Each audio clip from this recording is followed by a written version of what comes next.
Bonjour, aujourd'hui on va essayer de faire une série d'exercices en arithmétique. On va les numéroter exercice 1A, 1B, etc. C'est-à-dire on va faire traiter les exercices de deux manières différentes.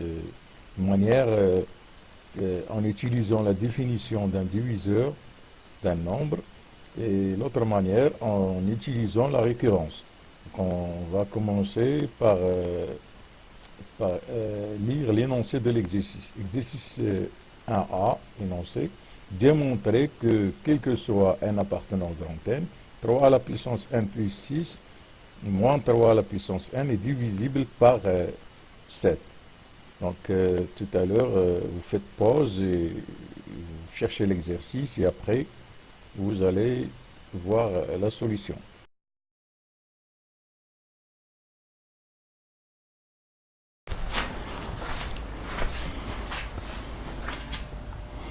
Bonjour, on va faire l'exercice numéro 1 d'arithmétique qu'on va traiter de deux manières différentes, à l'aide de la définition d'un diviseur et à l'aide du raisonnement par récurrence.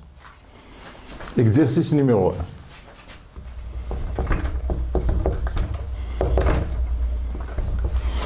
Démontrons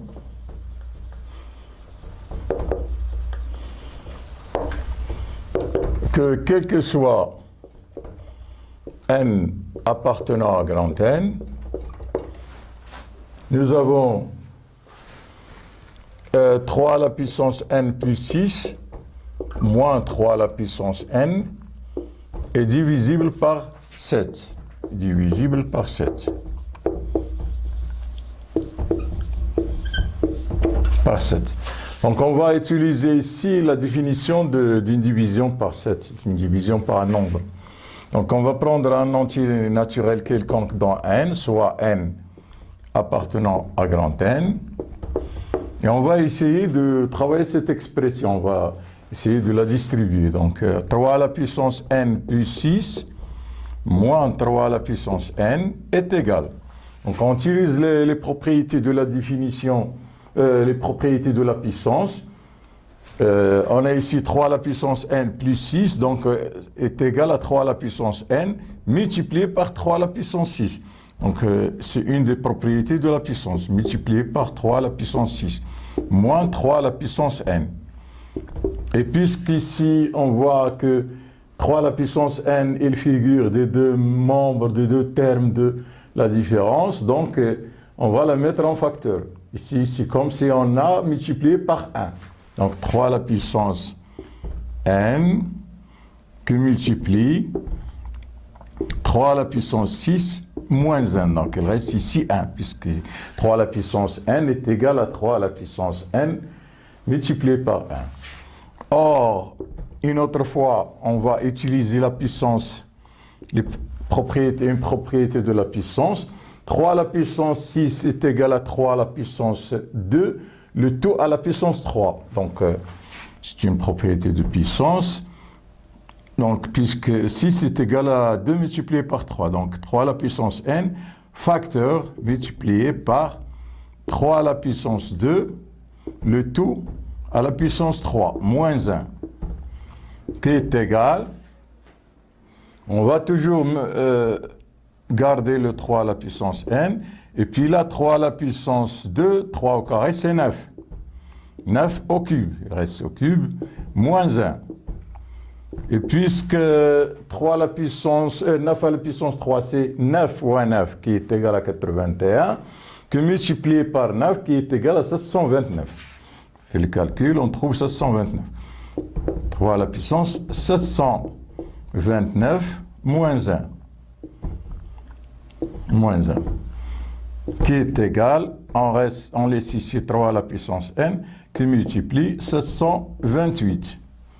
Et puis, puisque on a ici, il suffit de vérifier que 728, il est divisible par 7. Donc, si on fait la division, on trouve que 728 est égal à 7 multiplié par 104.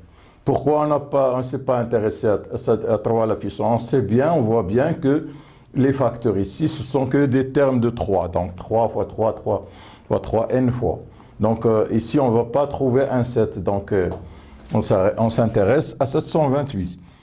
Donc je laisse 3 à la puissance n multiplié par, ici entre parenthèses, 7 multiplié par 104. Puisque 7 fois 4 c'est 28, et 7 fois 1 c'est 7, donc 728.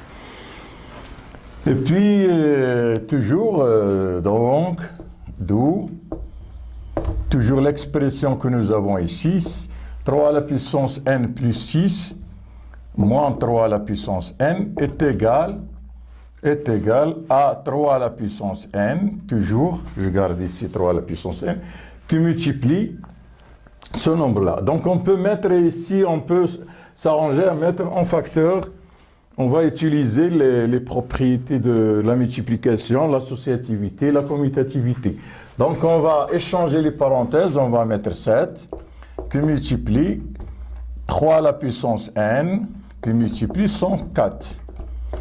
Bien, 104 qui multiplie 3 à la puissance. Donc, on a le droit de mettre 104, si on veut, en premier, 104, qui multiplie 3 à la puissance n.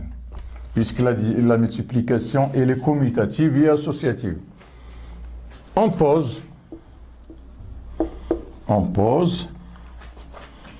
K est égal 3 à la 104, 3 est égal à 104 multiplié par 3 à la puissance n. Or, on sait bien que 3 à la puissance n appartient à grand N, puisque c'est la multiplication de 3 multiplié par 3 n fois, donc c'est un antinaturel. Et 104, c'est un antinaturel, et bien sûr, les 104 appartiennent à grand N. Donc, le produit de deux entiers est un entier. Donc, K appartient à n. K aussi, c'est un antinaturel. Donc ici, on a pris un entier quelconque, on a calculé, et on a trouvé qu'il existe un antinaturel K, tel que 7 multiplié par K est égal à... Donc, on voit bien que 7, il divise ce nombre, cette expression-là. Donc, il existe donc, pour n appartenant à grand N, bon, on peut généraliser maintenant, pour quel que soit n appartenant à grand N, il existe un cas, K appartenant à grand N, Ici, on a bien trouvé que K est égal à 104 multiplié par 3 à la puissance n, c'est-à-dire à chaque fois on choisit un n, on peut trouver un K qui dépend de n, c'est-à-dire si n est égal à 5 par exemple, K est égal à 104 multiplié par 5 à la puissance n. On peut trouver tel que cette expression-là, 7 à la puissance n plus 6 moins 3 à la puissance 3 à la puissance n plus 6 moins 3 à la puissance n est égal à 7 multiplié par k. Puisqu'on a posé k est égal à 104 multiplié par 3 à la puissance n. Donc à 7 multiplié par k. Et là, il dit bien, c'est-à-dire que 7, il divise cette expression, quel que soit n appartenant à grand N. D'où, c'est-à-dire, quel que soit n appartenant à grand N, 3 à la puissance n plus 6 moins 3 à la puissance n est divisible par 7. Est divisible par le nombre 7. Et voilà donc notre conclusion. On est arrivé à ce qu'on voulait démontrer. Donc voilà, on a démontré l'expression suivante. Et voilà, merci.